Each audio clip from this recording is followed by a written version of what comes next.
Salut à tous. Alors, est-ce que c'est possible de vieillir musclé? C'est-à-dire d'être vieux et musclé? Ouais, je suis désolé, j'ai dit vieux. Ouais, c'est pas sympa de dire vieux, mais bon, j'ai 63 ans, je suis plutôt jeune, et puis des fois, voilà, quand les jeunes, ils me disent que je suis un vieux déjà, donc ils n'ont pas tort de leur point de vue.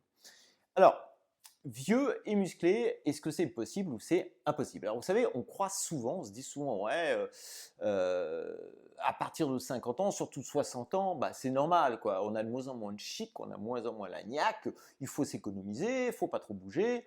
Pouf, faut commencer à la jouer mollo, mollo, mollo. Bon, alors, on pense souvent qu'à partir de 60 ans, donc c'est un petit peu fichu. Et ce qui se passe, c'est que très concrètement, on a un mécanisme qui s'appelle physiologique, qui est naturel, normal, qui s'appelle la sarcopénie. La sarcopénie, c'est la fonte progressive de la masse musculaire qui commence à partir de 45-50 ans, mais très doucement, et puis qui va s'accélérer à partir de 60 ans, 65 ans, 70 ans, etc. Ce qui fait que certaines personnes âgées, on estime que c'est une véritable pathologie parce que justement, elles n'ont plus la force tout d'un coup de se relever d'un fauteuil, de sortir d'une voiture, etc., etc. Voilà. Donc, la sarcopénie, phénomène naturel, mais qui nous touche très inégalement, on va dire, hein. Pourquoi? Parce qu'on n'a pas tous on n'a pas tous la même génétique, on est d'accord, c'est ok, mais on n'a pas tous surtout le même mode de vie. Alors, là, il y a des grosses différences. Alors, est-ce qu'il est possible, je reviens au thème de la vidéo, est-ce qu'il est possible d'être vieux et musclé? La réponse est oui. Et quand j'entends musclé, j'entends pas forcément Schwarzenegger ou Stallone. J'entends pas bodybuilder. J'entends simplement avoir un bon rapport poids-puissance par rapport à son poids général pour pouvoir bouger facilement, comme quand on est jeune, quoi. Quand on est jeune, en général, c'est pas trop un problème de bouger. Alors, est-ce qu'à partir de 50-60 ans et plus, on peut rester assez musclé pour bouger naturellement? Oui, tout à fait. Et ce n'est pas du tout une fatalité, ce ralentissement, cette fonte musculaire.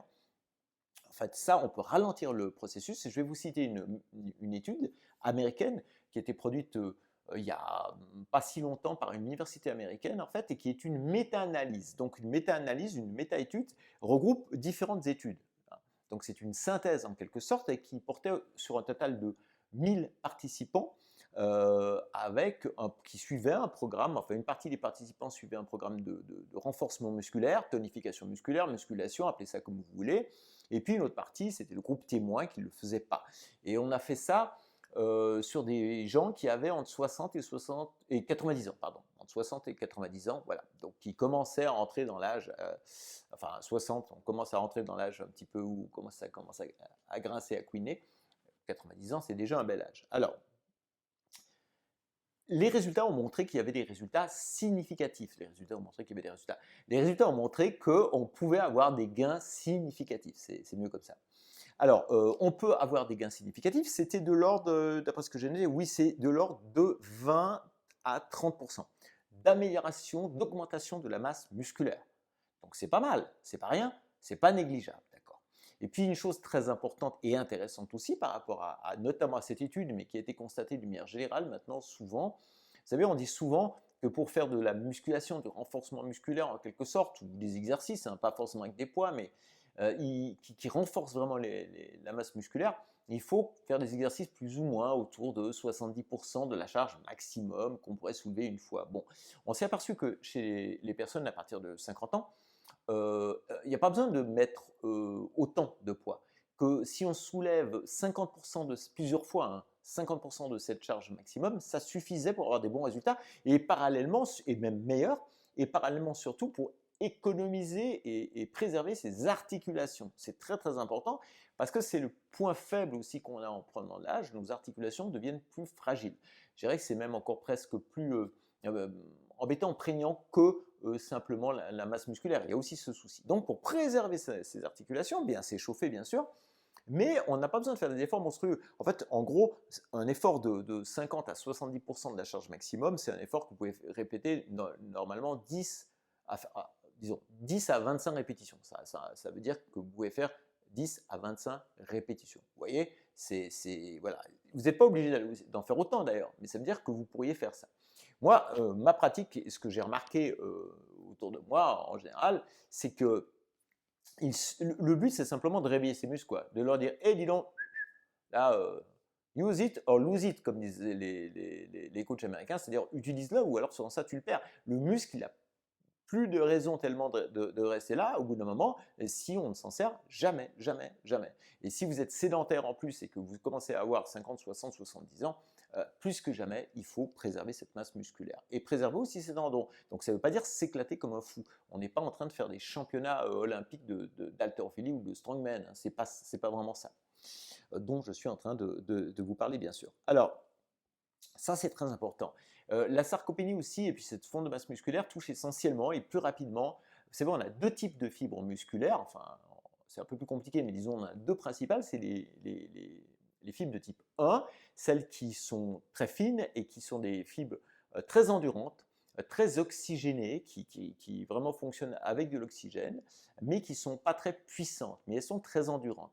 Et puis on a les fibres plutôt de type 2, qui sont des fibres explosives, c'est les fibres qui donnent la masse musculaire plus importante, qui sont moins oxygénées, donc qui sont moins endurantes, mais en revanche qui permettent des efforts plus intenses. Voilà. Et quand on prend de l'âge, ce sont surtout les fibres de type 2, donc les fibres explosives, qui fondent les premiers. C'est pour ça d'ailleurs que vous voyez souvent des personnes âgées aussi qui arrivent encore à, ceux qui bougent, hein, à marcher en montagne, à faire des randonnées assez longtemps. Il n'y a pas tellement de soucis parce que si on s'entraîne là, c'est plus facile.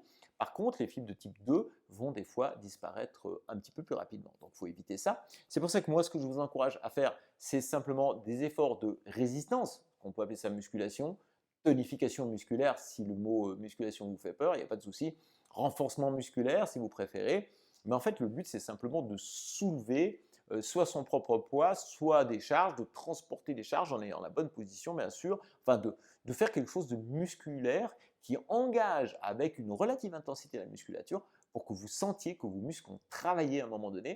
Vous voyez, pas seulement marcher, c'est top, par exemple, faire une balade à vélo, c'est top, mais parallèlement, de temps en temps, 1 à 2 fois par semaine, faire ces efforts de résistance musculaire qui vont vous permettre de tonifier et de conserver cette masse musculaire. Et vous n'avez pas besoin de faire des séances longues, d'ailleurs, ça c'est encore un point très important, les séances peuvent être courtes, il n'y a aucun souci avec ça, hein, 10 minutes par-ci, 20 minutes par-là, 15 minutes par-là, vous échauffez un petit peu, vous faites quelques mouvements de squat pour les cuisses, vous faites quelques mouvements où vous allez soulever un poids, etc.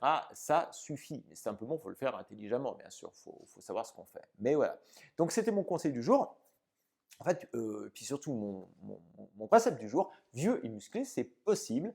La science le prouve, l'expérience le prouve, et puis vous allez voir que la pratique, votre expérience va certainement le prouver, ou peut-être qu'elle le prouve déjà. D'ailleurs, dans les commentaires, n'hésitez pas à me dire ce que vous faites, si vous entraînez spécifiquement par rapport à ça, ou si simplement, à la limite, un sport d'endurance vous suffit. Comment vous arrivez à combiner tout ça. N'hésitez pas, bien sûr, à vous abonner à la chaîne, à liker si la vidéo vous a intéressé, pour recevoir aussi à vous abonner pour avoir les autres notifications quand je vais sortir d'autres vidéos. Et puis, n'hésitez pas à télécharger le petit e-book, le guide gratuit qui est juste sous les vidéos. Et là, il est vraiment consacré plutôt à l'alimentation santé, 80% de plaisir, 80% d'alimentation saine, en ayant du plaisir. Voilà, j'y arriverai. Ici, c'est laborieux sur la fin. Hein. J'allais faire un petit peu de gym, moi. Moi, je vous dis à très bientôt dans une autre vidéo. Ciao!